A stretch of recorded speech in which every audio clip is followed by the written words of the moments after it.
রবিবার সকাল সকাল বেরিয়ে পড়েছিলাম মর্নিং রাইডে। যেতে যেতে একটু ভিডিও করে নিলাম। শীতের সকালে এমন স্কুটিতে করে রাইড করা কিন্তু দারুণ মজাদার। দুপাশে চাষের মাঠ আর মাঝে দিয়ে এমন রাস্তা, খুব ভালো লাগে কিন্তু এইভাবে যেতে। এখন তো খরার দিন, তাই এমন শুকনো শুকনো অবস্থা। যখন মাঠগুলো ভরা থাকে তখন এই মাঠের পাশ দিয়ে যেতে খুবই ভালো লাগে। শহরি এলাকাতে এখন শুধু গাড়ির যানজট, ধোঁয়া আর শব্দ।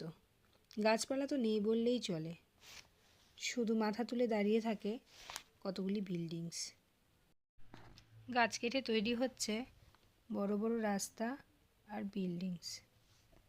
এমন একটি পরিবেশে এসে 1 ঘন্টা সময় কাটালেও মনে অনেক শান্তি আসে, যেখানে শুধু গাছপালা, নদী আর যানজট নেই বললেই চলে।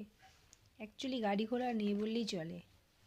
কি সুন্দর ফাঁকা রাস্তা, মনের আনন্দে নিজের মতো করে ইচ্ছে করে গাড়ি চালাও আর বেড়াতে থাকো, খুব মজাদার। কার কার এমন রাইডে যেতে ভালো লাগে কমেন্টে জানাও।